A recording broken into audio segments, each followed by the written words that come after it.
Hello and welcome to Macrobytes, the economics and politics podcast from Aberdeen Investments. My name is Luke Bartholomew. And I'm Paul Diggle. And today we are joined by Tyler Goodspeed. Tyler is the chief economist at ExxonMobil and a Griffin Fellow at the Hoover Institution at Stanford University. He previously chaired the White House Council of Economic Advisors and held faculty appointments at Oxford, King's College London and Stanford, where he was the Kleinheit's Fellow at the Hoover Institution. And most importantly for our purposes today, he is the author of the recently published book, Recession, The Real Reasons Economies Shrink and What to Do About It, which is the book, if you are listening, that I am currently waving on camera, which is a fantastic study of several hundred years of economic data from the US and Britain, which Tyler uses to draw some very interesting conclusions about the nature of recessions and their causes, which I think challenge some lazy cliches you often hear about how the economy works, and I think offers some important lessons for our current juncture as well. So Tyler, welcome to the podcast. Thanks so much for joining us. Great to be with you, Luke. Okay, so we want to start by putting to you a series of statements, claims, theories that are often made about recessions and business cycles. And I use scare quotes there for reasons we will no doubt get into in due course. And I think some of these statements represent something like folk wisdom, some financial market heuristics, and some I think are basically academic consensus. But if you work in and around macroeconomic forecasting, these are all ideas that you would have heard at one point or another. And I think what it'd be great for you to do is say in turn whether they are true and false and why. And I suspect similar data might speak to several of these claims. They're a little bit overlapping, but still nonetheless, I think it would be helpful to take each one in turn and say why they may or may not stand up to scrutiny. So the first claim I want to put to you is this. Business cycles move through recognizable phases with distinct economic and market properties. So there's something like an early cycle, a mid-cycle, a late cycle. They are all identifiable. And then recession is the natural final stage of that sequence. False. One of the things that struck me in the book was how many early business cycle theorists, as you correctly use the air quotes, were actually originally trained as physicians, and they would speak about economic fluctuations in distinctly anatomical or biological terms. So Sir William Petty, he was an early business cycle theorist in the United Kingdom. He talked about cycles of dearths and plenties, and he described his ability to analyze an economy as analogous to analyzing the human anatomy. Clément Juglar, another early French business cycle theorist, he used terms such as maladie, crisis, remedy to describe economic fluctuations. He wasn't a physician, but the late, great MIT economist Charles Kindleberger described the biologic regularity with which economies fluctuated through cycles of mania, panic, and crash.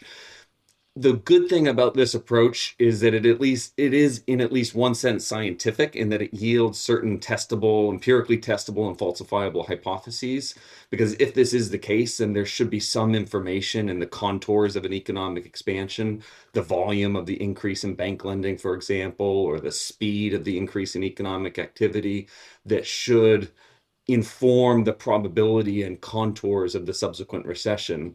But the reality is that when you interrogate, as I do in the book, 4 centuries of economic data on both sides of the Atlantic, there's simply no information in the contours of an economic expansion that tells you anything about the probability or the contours of the subsequent recession. Yeah, and these terms, early cycle, mid-cycle, late cycle, we encounter them all the time in the context of financial markets. So many financial market practitioners will want to say, we are in the late cycle and a certain pattern of asset price moves is therefore possible or likely. But more often than not, as we'll get into, these are reading in possibly patterns into the data that don't necessarily exist. But I mean, the next statement then, Tyler, we want to put to you is expansions and recessions are best understood as oscillations around an underlying trend growth path. So booms pull activity above trend, recessions push it below, and the economy subsequently mean reverts. True or false? Faults again. So, under that oscillationist view of economic fluctuations, you would expect that the height or the speed of an economic expansion should predict the depth or the speed of the subsequent recession, but that the depth and speed of a recession should bear no resemblance to the height and speed of the subsequent recovery. When you test the data, it turns out that that's not the case. That the depth and speed of a recession is entirely unrelated to the height and speed of the preceding economic expansion, whether you're measuring with bank credit or investment or consumption or GDP. However, it turns out that the opposite is actually true. So deeper, faster recessions are succeeded by higher, faster recoveries. And that's a pattern that holds across time and across the Atlantic. And so the model of economic fluctuations that's consistent with that is what Milton Friedman described as a plucking model. So economic fluctuations are not about economies that are growing too fast, too much above potential, and then you have the inevitable retrenchment. Rather, they're about economies that are growing pretty much in line with their long-term trend, and then you get some adverse shock. The economy temporarily deviates from that trend, but then rebounds back to trend, as if it were never interrupted by that adverse shock. And just really quickly, you mentioned financial markets, and there's a key distinction here because I lean more toward the efficient markets, rational expectations view of markets. I don't dispute that a really savvy investor who really does his or her homework can correctly predict and make successful bets on market turns. That is distinct from them bundling that prediction with a separate, possibly related prediction, but a separate, distinct prediction that therefore there will be a recession. So I think there's that crucial nuance there. Of course, people have wanted to read in patterns to economic time series as well as financial market time series for as long as there's been people doing economics. And often it's spoken about as a sort of series of overlapping different patterns or waves over different time horizons, and perhaps bundled together, they then create the so-called business cycle. But there are ideas of a sort of an inventory cycle over a short time horizon, maybe 3 to 5 years. The idea of a Kuznets cycle, which is sort of maybe 20-year housing, investment-driven cycles. There are Kondratiev waves, these 50-year plus cycles in the data. People like Ray Dalio, one of these very savvy macro investors, talk about 80-year debt super cycles. There are supposedly century-long geopolitical and hegemonic cycles. So when people talk about those apparent cycles in the data, do they exist or not? They do not exist. So one of the benefits of analyzing 4 centuries of data is that you have a lot of recessions to study. So my sample has 132 recessions in the United Kingdom and United States.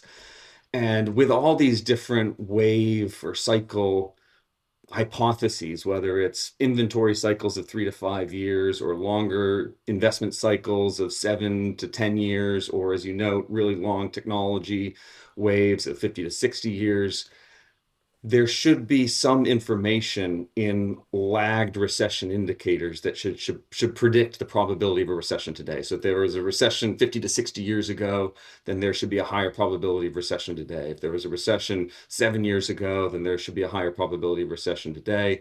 The reality is that the estimated, not to be too technical, but the estimated coefficients on all those lags are 0. And I think this points to one, and you alluded to this in your question. I think this points to a common feature of our cognitive wiring that is known as an epiphany or epiphanous thinking. So it's the opposite of an epiphany. We have this as pattern-seeking mammals. We have a tendency to try and relate incoming stimuli to observed subsequent experiences, even trauma. And this serves us well in a lot of contexts. You imbibe stagnant water and you get ill, or you eat colorful mushrooms, you get ill, you get excess exposure to sun and you get a sunburn. And so too with the experiencing the trauma of recessions, do we try to relate that causally to some proximate action or actions that we might subsequently endeavor to correct? But the reality is that recessions are fundamentally about random shocks. And I live in Texas now. There's a related Apophonous fallacy called the Texas sharpshooter. So a Texas sharpshooter fires a bunch of rounds at a wall, and then he goes and draws a circle around the densest concentration of shots. And I think sometimes we tend to do that with business cycles, in that we see, okay, it looks like 6 or 7 years on average, so there must be some cyclical process here. But the reality is that recessions are about shocks. Yeah, I like this idea of the pattern-seeking mammal. That we want to find patterns. That's a sort of heuristic that, in an evolutionary sense, has served us well, but perhaps not in the context of a system as complex as an economy. And it strikes me as well that the form of data smoothing that economists use, things like Hodrick-Prescott filters, they're actually, again, not to get too technical, but for those of our listeners who are perhaps familiar with those kind of tools, within the statistical methods themselves, they sort of force patterns into the data in some ways, and they perhaps also make cyclical fluctuations look more like they're a feature of the data than they really are. And I say this as a proud user of Hodrick-Prescott filters, of Hamilton filters. They are, at the end of the day, sort of sophisticated moving averages, and you have to make some judgment calls about what smoothing parameter you use. What I should note is that one of the early economists to recognize the potential randomness of economic fluctuations was, ironically, a Soviet economist working in Moscow and writing in 1926, a fellow by the name of Eugen Slutsky. So this is at the same time that economists in Britain and the United States are trying to come up with theories for how economic fluctuations, recessions, are the inevitable consequence of market processes. And in fact, it was a Soviet economist in Moscow who took old Imperial Russian lottery ticket numbers and constructed a moving sum of those digits. And the resulting series mapped almost perfectly onto a nearly 50-year index of British business conditions. And what that demonstrated was that the summation of chance or random causes can generate what looks like cyclical behavior, even though the underlying data generating process is in fact random. So Tyler, another proposition I want to put to you then is that the probability of recession rises as an expansion gets older. So at some point, it becomes reasonable to say that an economy is simply due a recession. True or false? False again, but this is one that often comes up. You hear it from very informed investors saying, typically we have a recession every 6 or 7 years, so we're due a recession. Again, this is an area where we have a falsifiable, testable hypothesis, namely, do economic expansions die of old age? Does the probability of recession increase with the age of an expansion as measured in months or quarters or years?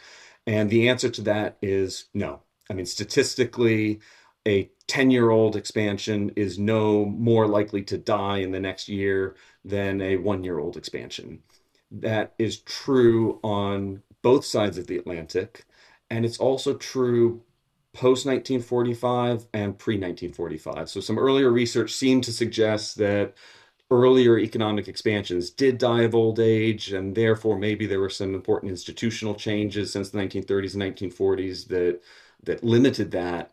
But the reality is that when you use an improved and enhanced recession chronology for the United States, economic expansions have never died of old age. So I think the data you mobilize to answer that claim will probably answer this one as well, but maybe there's a slightly subtler version of the claim that recessions die of old age, which is something like, even if it is shocks that cause recessions, could it not still be the case that the economy becomes more vulnerable to shocks over time, perhaps because of leverage, poor matches, or other vulnerabilities that just build up endogenously over time. So a shock that if it hit early wouldn't have killed the cycle, quote unquote, but if it comes a little bit later, as time has passed, whatever processes have had a chance to develop, then it would kill the cycle. And so in some sense, it's the combination of time and shocks that's doing the work.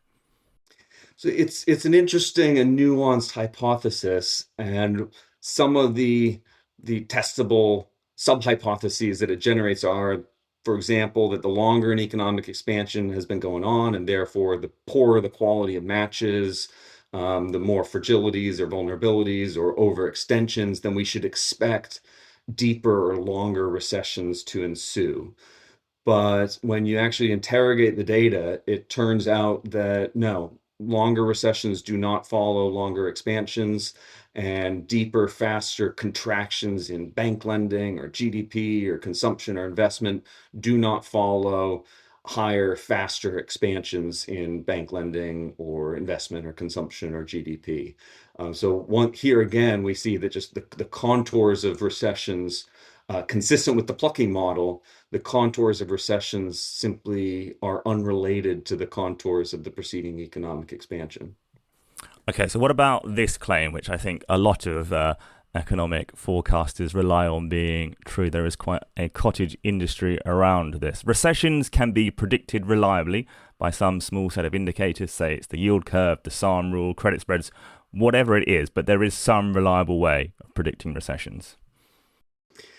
This one is also false, and there are some of these indicators that on a relatively small sample have a decent hit rate. So, for example, for the United States, the yield curve, or in particular inversions of the yield curve, have a respectable hit rate since the 1950s in terms of predicting recessions. Some of those were sort of lucky, I mean, in terms of prediction, lucky hits, because I don't think that bond market investors in August 2019 were correctly anticipating a novel coronavirus plunging the world economy into recession in early 2020. I also don't think that bond investors in 2000 were correctly anticipating the terrorist attacks of 9/11, without which there wouldn't have been the 2001 US recession. But when you go back farther in time, I mean, not only have there been a few false positives and false negatives in the United States with the yield curve, but then when you go farther back in time, yield curve inversions in the US were something of a banality. And similarly, in the United Kingdom, even in more recent decades, there have been many false positives and false negatives from yield curve inversions. And other metrics, the SOM indicator, leading economic indicators, these too abound in false positives and false negatives over the past few centuries. So the fact that we're finding so many of these statements are false might it seem somewhat embarrassing to economists, forecasters, policymakers. So what about this statement that sort of turns that logic on its head a little bit, which is that the fact that recessions are so hard to predict is actually a sign of successful stabilization policy, because whenever downturns become sufficiently predictable, policymakers step in to offset them. So all that leaves is the truly unpredictable things in the data. So the very unpredictability of recessions that we find in the history is in fact a vindication of macroeconomic forecasting techniques and policy making. It's another really interesting one, and an important nuanced question. This question, I think, also generates a testable hypothesis, which is that we would expect to observe the frequency of recession, the depth of recession, and the duration of recession to have changed over time systematically with the rise of a more interventionist, counter-cyclical state. It is true that recessions have become less frequent over time. However, that is a long-run structural trend dating all the way back to 1700, and for which statistically, there are no structural breaks. So there's no break in 1913 in the United States with the establishment of the Federal Reserve. There's no break in the 1930s with the New Deal, or in the 1960s with the rise of the The Johnson administration's new social welfare changes. In the United Kingdom, there's no break in 1946 with the beverage reforms. So this is a long run structural trend. And in terms of recessions themselves, recession depth and duration has been remarkably constant across time. So recession duration, recession depth has not gotten shorter or shallower over time. If anything, UK recessions since 1945 have actually lasted a little bit longer than before 1945. And then the other hypothesis would be that, well, we would expect to observe some decline in within cycle macroeconomic volatility. And while that is true, within each succession of expansion and contraction, we have observed a decline in the variance of growth since 1945. What's interesting is that it's only declined to levels observed before 1914. So the real exception is this incredibly martial period from the start of World War I in 1914 to the end of World War II in 1945. I wonder if the finding would be different if, instead of being primarily interested in the activity data and growth and GDP, we looked at the price data instead and found that policy had done something to the inflation data and had perhaps, inflation targeting had anchored the price level and inflation rates in a way that hasn't occurred with the activity data and recessions, because for most economies the price level is the primary target, but we have macroeconomic stabilization in a sense, but they're not sort of targeting a level of GDP growth. But maybe last for this round, Tyler, our last sort of true false statement is that recessions perform a cleansing function. So they liquidate bad investments, they eliminate zombie firms, they reverse excesses built up during expansion, and to use this famous Schumpeterian phrase, they represent a process of creative destruction.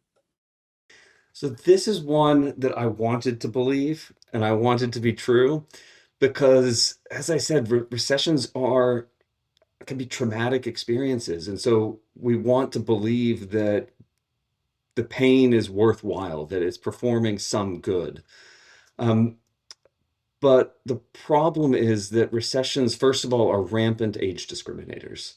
They discriminate against younger workers. They discriminate against younger, often more dynamic firms that maybe don't have much physical capital that they can pledge as collateral. Also, they discriminate against research and development. Research and development generally increases over the course of economic expansions and then collapses during economic recessions.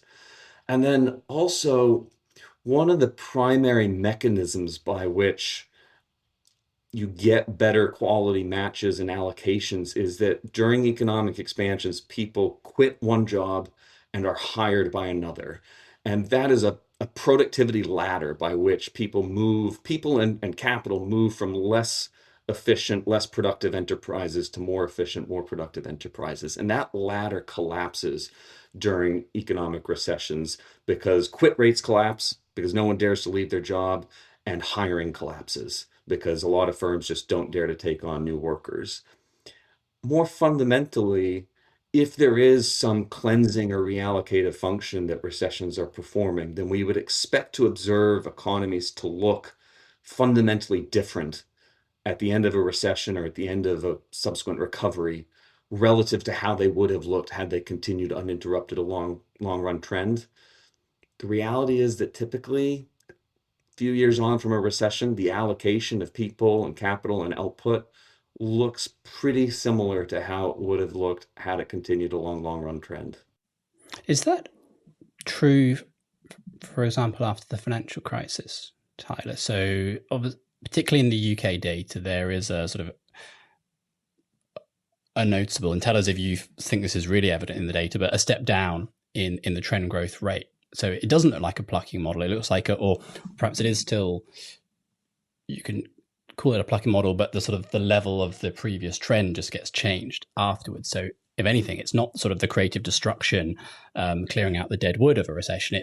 It is a long-term hysteresis or labor market scarring effect. How does that fit into your framework? Yeah, so I discussed this one in the book because I think you're absolutely right. This is why I use the word typically, because as I also note in the book, whereas economic expansions tend to be broadly similar, each recession constitutes an expansion that failed in its own way or was terminated in its own way. One of the glaring exceptions to the plucking model was the recovery from the 2008-2009 recession, particularly, as you note, in the United Kingdom. And what's a defining feature of that recession and subsequent recovery is that there was a major regime change after 0809 on both sides of the Atlantic, in that policymakers mandated that their economies produce with less of a critical input for which, over any economically meaningful time horizon, there's limited ability for businesses and households to find substitutes, namely bank credit. So with the implementation of successive rounds of Basel agreements, policymakers mandated that financial institutions substitute lending to the public sector, effectively substitute lending to the public sector for lending to the private sector. Now, that had a much bigger impact in the United Kingdom than in the United States, because the United States was traditionally much less reliant on banks for business external financing. We have a very diverse ecosystem of non-bank providers of credit to business, venture capital, private equity, thousands of regional banks that engage in relationship lending. In contrast, in the United Kingdom, businesses historically, and this goes back decades, historically been much more reliant on banks for external finance. And in the United Kingdom, there are fewer banks and they're on average bigger. So they were all more likely to be treated by the post 2009 regulatory change. And as I said, it's difficult to find substitutes for commercial and industrial lending by banks. So, having done that myth busting there, Tyler, I want to ask you a slightly more conceptual question, actually, to pick up a little bit on that Anna Karina principle that you just referenced in your previous answer, then, which you start the book with. And of course, that's the famous line from Tolstoy: all happy families are happy alike, all unhappy families are unhappy in their own way. And expansions are your happy families, recessions, your unhappy families. But I guess that got me wondering, I mean, if recessions are also distinctly unhappy in their own way, what is it about these phenomena we call recession such that they have enough in common to think that they do represent the same class of economic outcome? Which is perhaps just a long way of asking about the definition of recessions and whether we should think of these as just statistical constructs, or do they represent something like a natural kind. And the reason I ask you this is in part, and as again you sort of alluded to in a previous answer, you've done some empirical work around this book to try and use a new methodology to identify when the US was in recession in the more distant past. So can you talk a little bit about that question of recession definition and identification? Yeah. So first of all, I would note that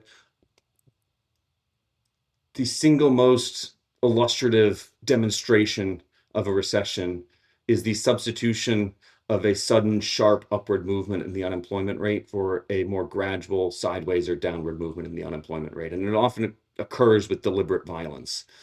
And that is driven typically in the first instance, not by a sudden increase in the rate at which firms fire workers, but rather a sudden collapse in the rate at which they hire workers. And this observation reminds me of a comment by the late US Supreme Court Justice Potter Stewart, who, when asked to define pornography, said, well, I may not be able to define it satisfactorily, but I know it when I see it. And I think with recessions, you know it when you see it. That said, in the book, I use the National Bureau of Economic Research's definition of a recession, which is a significant decline in economic activity that is spread across multiple sectors of the economy and that lasts for more than a few months.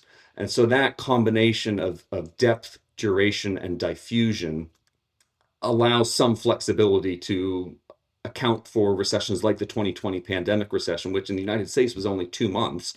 Those 2 months happened to straddle 2 quarters, but had they both fallen in the same quarter, then by the conventional two-quarter rule of thumb for recessions, that wouldn't have been a recession. But clearly, we know that was a recession because it was spread across multiple sectors. It involved large employment losses, and it was, it lasted more than a month. So I think that's the definition to which I would point folks is the official U.S. National Bureau of Economic Research's definition.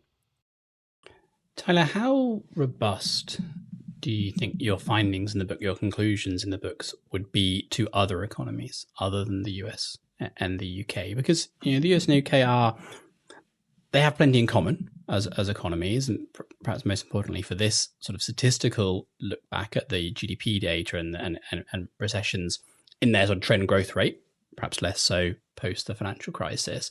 But if we were to consider, say, China, much higher trend growth rate, recessions as the most simplistic definition of recession, consecutive sorts of negative GDP growth rarely occur outside of COVID. Japan, where the trend growth rate is so low that recessions are a very, very frequent feature of the economic data, of the data generating process. So, and maybe there's different dynamics again in emerging economies much further back from the technological frontier. So, have you started to dig into that data of how the occurrence of recessions, the predictability or not of recessions looks elsewhere? It's a great question, and I should preface by saying that the reasons I focused on the US and the UK were, one, it's where I happen to have academic expertise. Two, it's where there's very good quality data going all the way back to the 18th century, or could be extended back to the 18th century. So you have this robust, long sample. And to a certain extent, 18th and 19th century US and UK have some parallels to emerging markets today. And then also, one interesting finding of that contrast was that despite being very economically and financially integrated over the past few centuries, despite having broadly similar economic contours, the US and UK recessionary experiences were very, very different in the sense that the US historically was much more recession prone than the United Kingdom.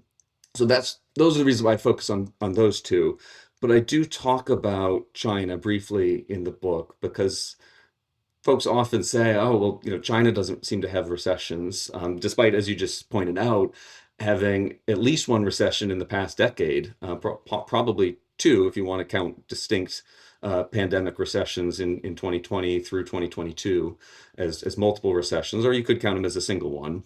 But there was that Chinese recession. Chinese real GDP per capita actually declined in 1989. It's unclear if that was a recession, but it's perhaps not coincidental that that year coincided with considerable social unrest that culminated in the Tiananmen Square protests. Also, China suffered a devastating, even catastrophic recession in 1958 to 1962 during the Great Leap Forward. They suffered another devastating recession at the tail end of the Cultural Revolution in 1976. And so I think this points again to the exogenous nature of recessionary shocks. The interesting one, as you highlight, is Japan. Because if you look at Japanese equity valuations, if you look at Japanese real estate valuations in 1989, and if you adhere to the sort of manias, panics, and crashes or boom bust view of economic fluctuations, then you would expect that the Japanese economy would have experienced a massive decline in economic activity following the decline in those valuations. But what's interesting is that those valuations peaked in 1989. But did the Japanese economy enter recession in 1989? No. In 1990? No. In 91? No. 92? No. Only in 1993 did the Japanese economy enter a relatively mild recession, again in 1998 during the Asian financial crisis. So I think, and if you look in per capita terms, real GDP growth in Japan in the 1990s and the 2000s wasn't great by historical Japanese standards or by US standards, but not entirely inconsistent with what you would expect from a mature economy that had experienced rapid growth as it reached the production possibilities frontier, and then grew in line with its potential. And that potential is driven primarily by very slow and then ultimately declining, a very slowly growing and then an ultimately declining working age population. So even the Japanese case, I don't think is consistent with a boom bust view of economic fluctuations.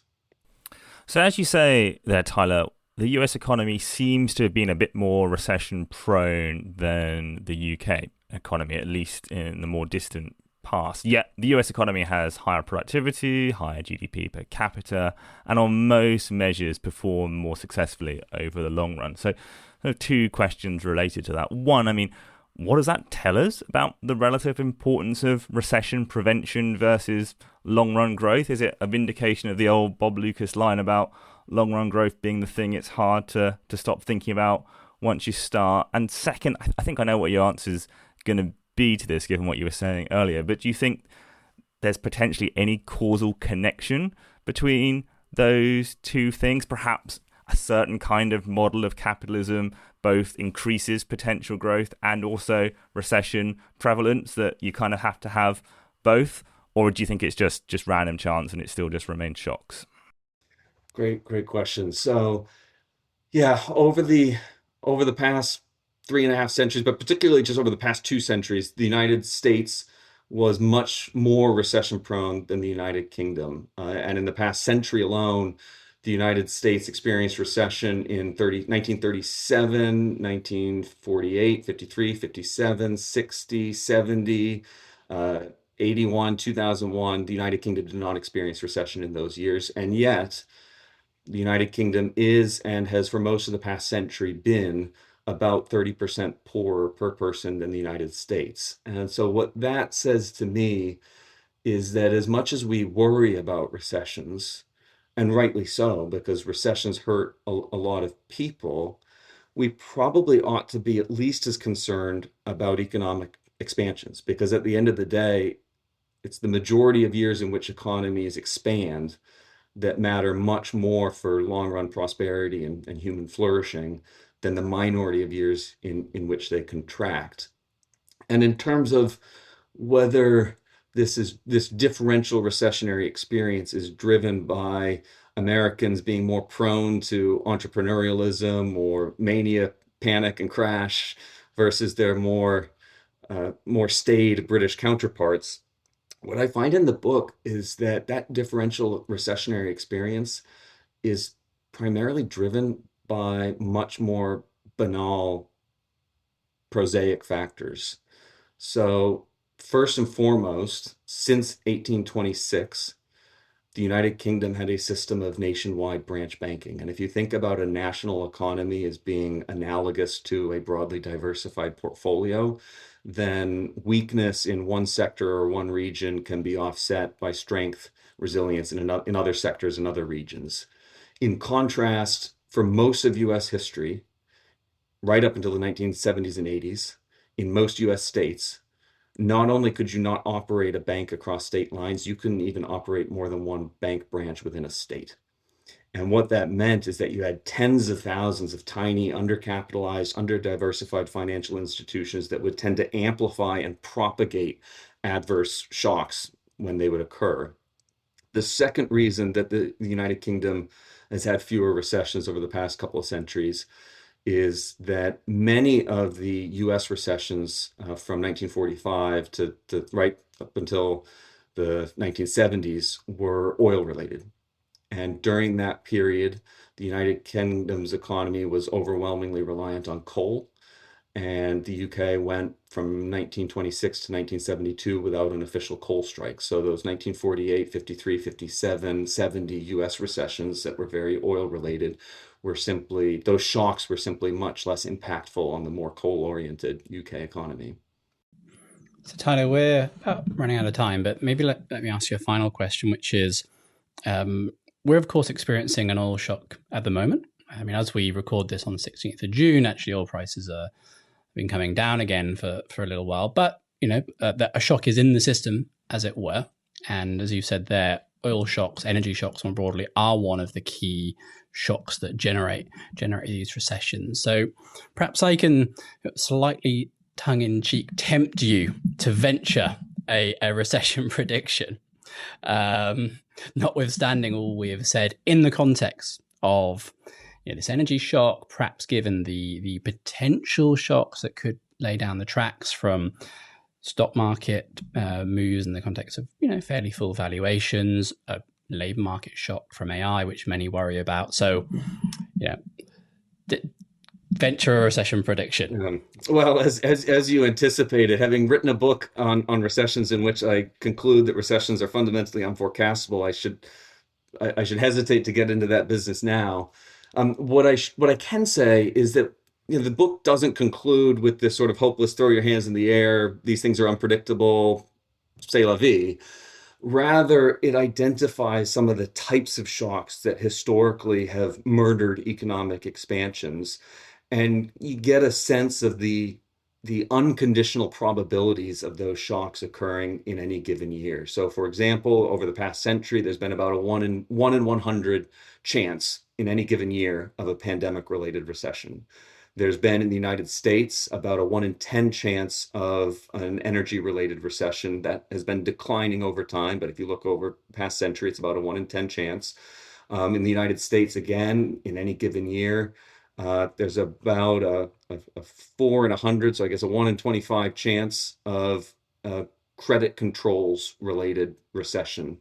And so you can sort of evaluate, okay, if those are the unconditional probabilities, then conditional on what I've already observed this year, would I subjectively revise up or down my recession probability for the next 12 months? When I'm looking at some of the energy disruptions of 2026, I look for historical analogs. So in some respects, the 1973 Arab oil embargo bears some resemblance because unlike with the energy shock of 2008, for example, or 2001, with 1973, we were talking about the scarcity of physical barrels and physical cubic feet. But there are differences between the 2020s and the 1970s. So the economy is much less, a dollar of output is much less energy intensive generally and oil intensive specifically.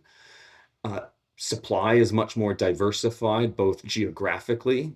There's a lot more non-OPEC production. OPEC's share of the market is lower than it was in 1973, and non-OPEC supply is more responsive. And also just the energy mix has changed since 1973.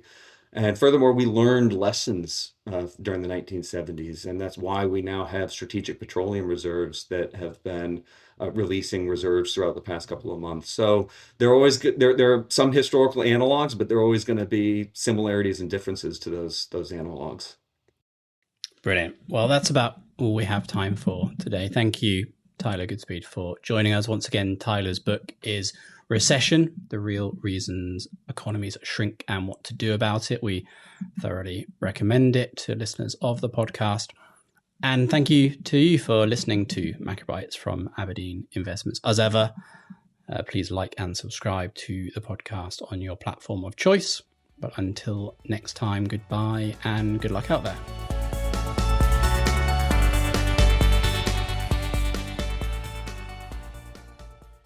This podcast is provided for general information only and assumes a certain level of knowledge of financial markets. It is provided for information purposes only and should not be considered as an offer, investment, recommendation, or solicitation to deal in any of the investments or products mentioned herein, and does not constitute investment research. The views in this podcast are those of the contributors at the time of publication and do not necessarily reflect those of Aberdeen. The value of investments and the income from them can go down as well as up, and investors may get back less than the amount invested. Past performance is not a guide to future returns, return projections, or estimates, and provide no guarantee of future results.